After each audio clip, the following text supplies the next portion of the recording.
I think the timing could not be better in the wake of a double championship win here. So a few days since the win, and a pretty momentous occasion for the team as a whole.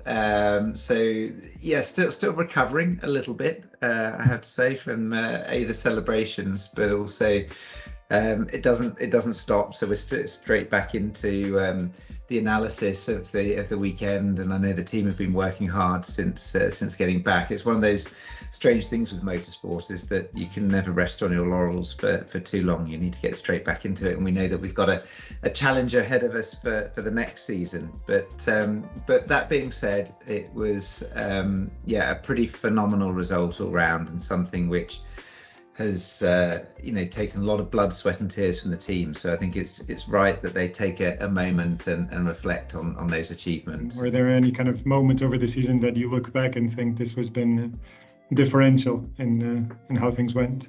The one standout moment for me, and this is just because I'm a total motorsport nerd and have been my entire life, was the win in Monaco. That is such an historic and an iconic event, that to have won a world championship race there, for Stoffel, but for myself, for the whole team, was very, very special indeed. Was there a favorite race? And then is London being kind of the closest to a home race for the team, being based in Brackley? London is a home race for the team. In fact, it's one of two home races, because we have exactly. Berlin as well, and we had good results there. So there are a number of things that I could sort of pick out of the season which were very special, and that's what made season 8 quite so momentous for the team as a whole. Berlin, the home race of Mercedes-Benz, that's somewhere that actually it was 2 seasons ago, the location for our first ever win. So that's always going to hold a special place in our hearts. And actually London was great. We had, if I remember correctly, something like 330 of our friends and family down. So colleagues who don't normally have the opportunity to come trackside were there supporting us. As I say, our friends, some family members, my wife and kids, for the first ever time came to a race, which was special nice for me personally as well. So yeah, so many highlights over the season. It's just one of those things where, because of the momentum that you build up during the season, it's very difficult sometimes to actually take stock of that and step back and enjoy the moment. So that's something that going forward, I'm definitely going to encourage the team to do a little bit more. One thing that you'll know very well as an engineer is that engineers tend to get lost in the detail very, very quickly indeed. And I think that's something where I suppose part of my role as well is to pull the engineers out sometimes of that detail and take a look at the bigger picture.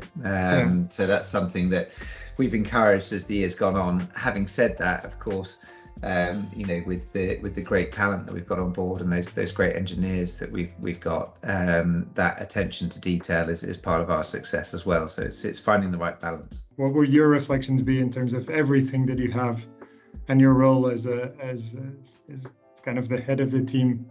How is that balance in terms of leading engineering, race day activities, budgets?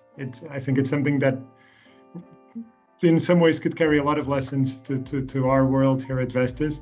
And I don't think it's something that is always visible, the incredible effort that sits behind everything that is not seen in media.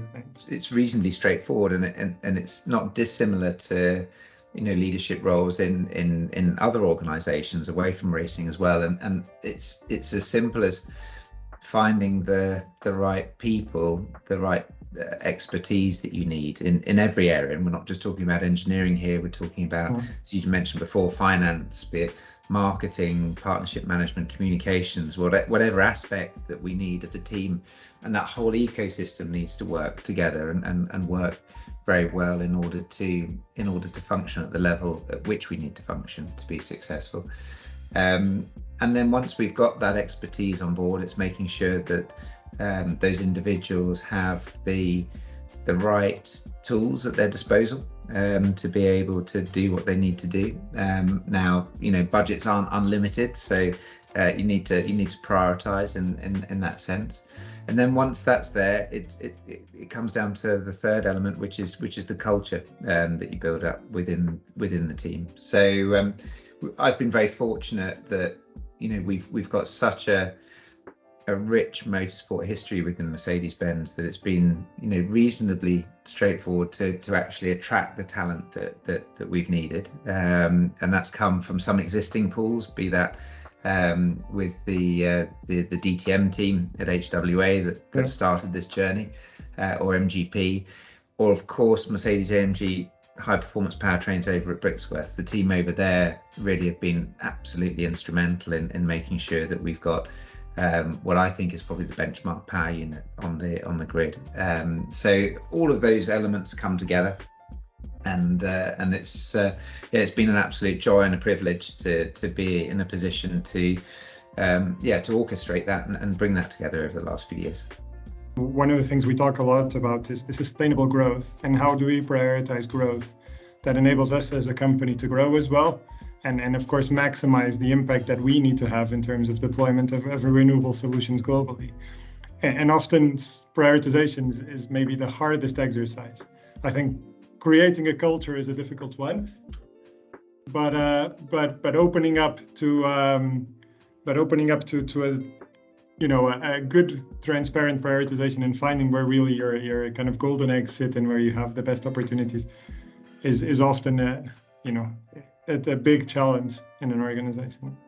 Absolutely, but I think Vestas, in the same way that we are, you're incredibly heavily data driven, and the quality of that data, the quality of the analysis of that data helps that prioritization, and I think that's something which throughout the partnership that we've had over the last 3.5 years, I've absolutely seen a parallel between what the Mercedes EQ Formula E team do and what Vestas do. The only difference is that Vestas do it on a much bigger scale than we need to do, and it's all the more impressive for that. So that having that data at your disposal initially, knowing how to analyze it and making sure through that analysis that you can actually then prioritize and take the right decisions, that's absolutely key, and that's something that I've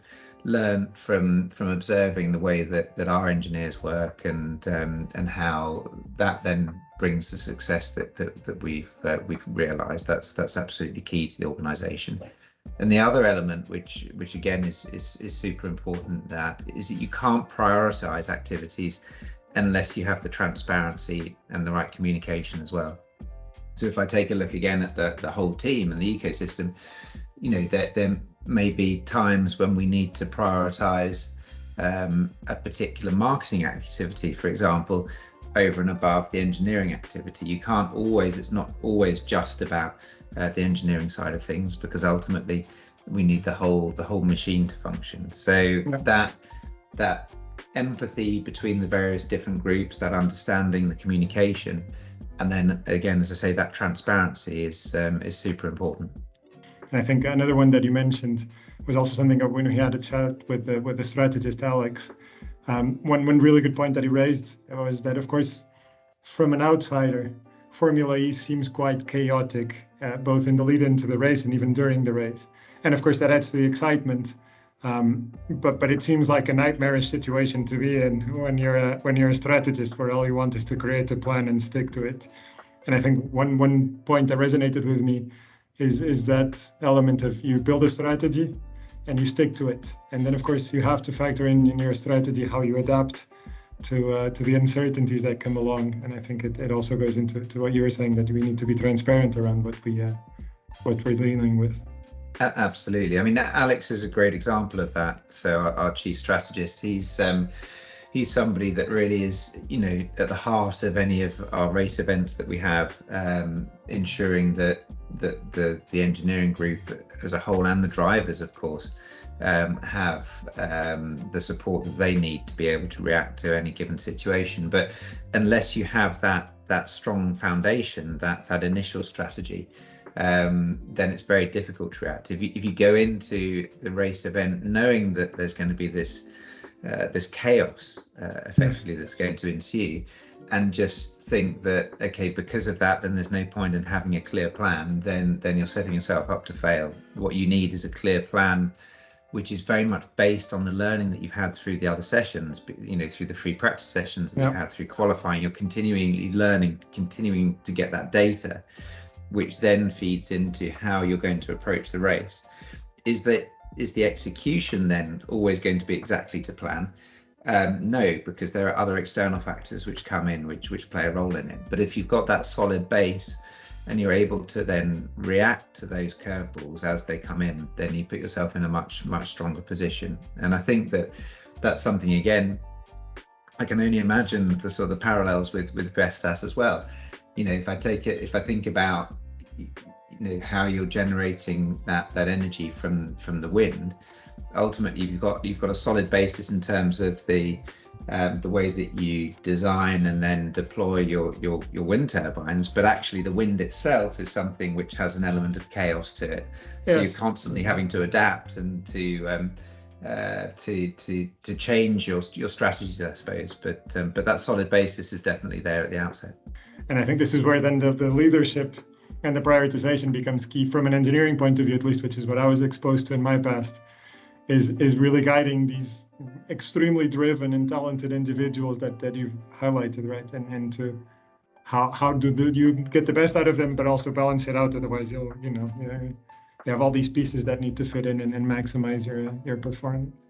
Absolutely. No, it's super key. In fact, there's one point that you just mentioned there about the weather data that Vestas has, and obviously using that then to de-risk and ultimately to become more efficient in the way that you're using that weather and the weather patterns. Vestas is clearly well known for that. I'll let you into a secret. When we were out in Seoul, one of the bigger challenges that we had was the inclement weather. It was very difficult to predict when the storms were coming, exactly what location they were going to then come into, and the frequency and duration of those storms as well. And I had 2 or 3 external parties come up to me and point at the Vestas logo on the shirt and say, well, you guys are clearly in a better position than anybody else on there. Can you let us have access to any of the data that you use? I said, not a chance. That's something which again, where the partnerships that we have, they're not just partnerships really in terms of a sort of a financial transaction or a marketing partnership. They're very much something which adds to the performance of the team as a whole. And that was brilliant to see that was recognized within the paddock. Going a bit back, so how was your journey? How did you see this evolution in the last kind of couple of years in Formula E? How have you seen the evolution? What was it, your reflections? Of the team itself? The team, the sports.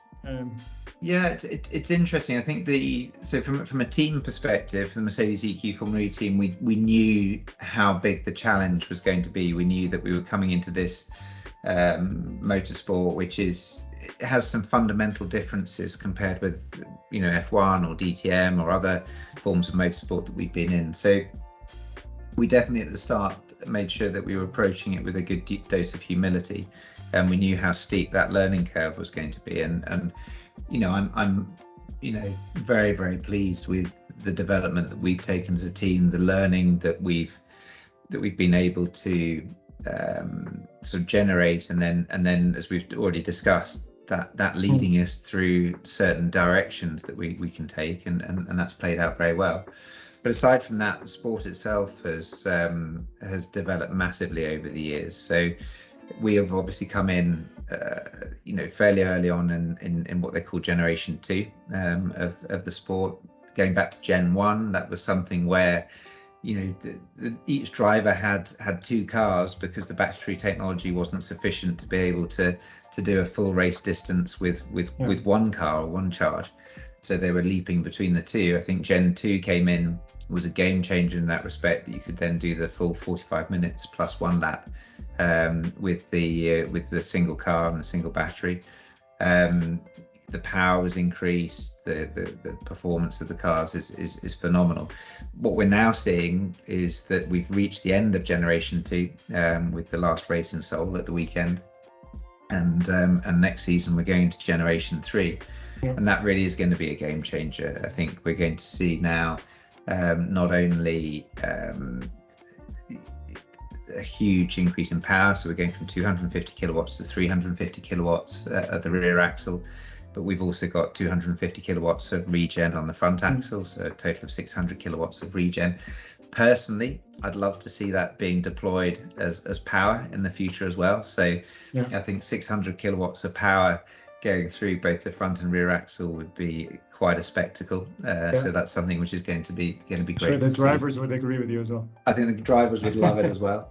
And we're going to see that continue to evolve. So there's some other aspects of the sport in Generation 3, which I don't think I'm allowed to talk to yet. So I've got to be careful about what I say here before I sort of put my foot in it and let the cat out of the bag. But suffice to say that in terms of both the relevance of the sport for the direction in which the electric mobility and the automotive industry is going, but also the relevance for the consumer, it's going to be quite a step change as well. So I see the sport really going from strength to strength, and ultimately it's the future. You know, I drive an electric car today.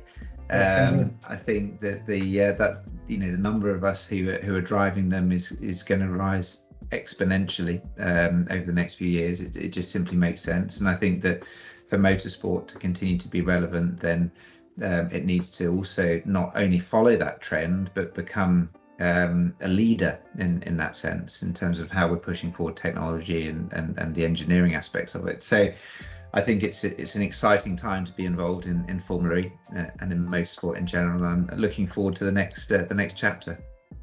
From a technology point of view, I think as from my perspective, as a lifelong kind of motorsport fan, one of the things and an engineer, one of the things I've always admired was how much technology, or how much the envelope has been pushed through motorsports, right? The turbo development, all of these things that have kind of been leaps in innovation in the past have trickled down to day-to-day cars. And of course today, as you mentioned, a lot of it is going into the electrical car development. That's the biggest challenge of the future. So of course, from my engineering mindset and motorsport fan, seeing the trickle down effect is something that really kind of got me into Formula E. And I'm sure there's a ton more people that have that mindset, right? That the relevance in the world of racing becomes kind of reinforced. How do you see that going forward in terms of the space that Formula E takes, and maybe potentially merging or taking over other formulas? The important point is motorsport has always been seen as that test bed for new technologies. It's something where we can really push the boundaries, and we can do that in such a way and at such a speed that you can't do for normal passenger car development, just because you have to, there's the homologation side of things, that there's the safety aspects and so on and so forth. That being said, I was quite cautious when we came into Formula E not to overpromise in that sense, only because there are billions and billions of dollars being spent on the road car research and development side of things, and that's a scale that motorsport can't naturally keep up with. So I really focused initially, or we focused initially on the knowledge transfer. So how do we approach the problems? Because again, from an engineering perspective, the challenges that you face in making sure that your racing car is as efficient and as powerful as possible, from an engineering and physics perspective, they're the same challenges that the road car engineers face. So that knowledge transfer was incredibly important, and we started very early on linking the two teams, if you like, to make sure that we had that shared learning. What we've seen though over the last couple of years, and this has been really refreshing and quite fascinating actually, is that we've actually taken some of the concepts that we've developed over the course of our short time in Formula E, and they're now going through to the road car side of things. So we saw a particular rotor cooling concept which went from Formula E into Formula One, there's people that have worked on that have also worked on the Mercedes EQXX record-breaking concept car, and there are genuine concepts within that car which have been developed, which are already being implemented into the next generation of road car. And I'm super happy to see that now going from a knowledge transfer to an actual technology transfer perspective, because I think again that keeps the relevance within there. Yeah, now Formula E needs to make sure that it really stays at the forefront of that, and I think as the only fully electric world championship at the moment, I think it's very, very well positioned to do so. Do I think therefore within the next 5 years it's going to take over from Formula One? No, I don't. I think Formula One is ambitious. Exactly. You know, as they say in German, the Königsklasse, it's really the pinnacle of motorsport, and I think it will stay in that position for quite some time. But could there be more collaboration in the future? Could you start to see those two forms of motorsport coming together and coexisting even more than they do today, and collaborating more than they do today? Absolutely. And that's very much something that I'd like to see. Now, I've been fortunate enough over the last 3 years to be involved with the only team and brand that has a foot in both camps, and that's something that will continue to do so in the next chapter of the team as well. So it's an exciting prospect. Maybe piggybacking on that last comment, could you tell us a little bit about your personal journey over the years and how you kind of ended up here as a team principal? I've been very fortunate. I've been in the right place at the right time. I've often said I'm a jack of all trades and master of none, and I think that works quite well in my position as a team principal, because hopefully I can, I'm a terrible engineer, but at least I have empathy with the engineering group, and the same with finance, the same with marketing, and so on and so forth. I've been involved with Mercedes Benz for my entire career, starting off at McLaren with the Mercedes Benz SLR McLaren, and then joining actually the company itself, Mercedes-Benz, back in 2005. So it's been a long career, and I've been very fortunate to have had that opportunity. And yeah, through dipping my toe into the world of F1, when we first developed the V6 ERS hybrid power units, through to getting involved in a number of other projects. It was just, again, being in the right place at the right time, and when they were looking for somebody to get the business side of things and the team set up for this Formula E adventure, I was fortunate enough to be given the opportunity. So it's been a real privilege. But I go back to the fact that at the end of the day, it's the quality of the team that you have around you, and we've got a team that is just so passionate about what they do in every aspect of the business, and they've embraced the culture that we've built up within the organization. And I think that has been just a joy to work with over the past 3 or 4 years. As you described it, you've gone across quite a few areas in motorsport, despite being always linked with, or maybe thankfully linked with Mercedes. Is there any area or memory, specific memory, or both that you look back with kind of special fondness? I think without a doubt, it's to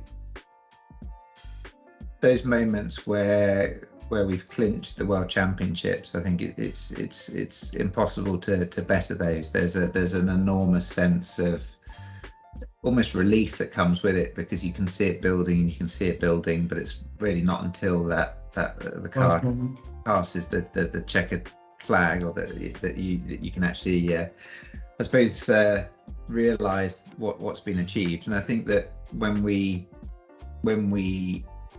took that first world championship, and knowing that was the first ever fully electric world championship, and adding to the 125-year plus motorsport heritage that Mercedes-Benz has built up, that's something that can never be taken away from the team. So that's something very, very special indeed. And then to have had the opportunity the following year to defend both of those titles, and to get into a position where we've done that back to back, that those have got to be the highlights. But again, just to reiterate, this is a whole team and a whole ecosystem, and the partners have been very, very much part of that journey. So for anybody at Vestas who's listening into this, a huge heartfelt thank you to all of you, because believe you me, you've played a key role in that success as well, and that moment in history. Or if there's any other kind of secret tips that you want to share for the success that we can take home as a final reflection. No, I think it's as simple as that. I think it's approach any challenge with that good dose of humility, because at the end of the day, whether you're working with Vestas or whether you're working with the Mercedes EQ Formula E team, you're in a competitive environment. You're up against some very strong competition, and you need to find the edge. You need to find some differentiation. So be humble in that respect, but again, build that team up around you with the right ingredients, and you'll have every chance of success. And once again, just a huge thank you to everybody, to yourself, Pedro, because it's been great to catch up since we first met in Aarhus 3 or so years ago. Absolutely. Thank you to you, thank you to Henrik, of course, and the whole board and the team for the support over this time. It's been a very special journey, and I hope you're all rightly proud of the outcome. Absolutely, we couldn't be more. Thanks again. Perfect. Thanks for the opportunity, and thanks for the great chat, and all the best for what's to come. We'll be looking forward to it as well.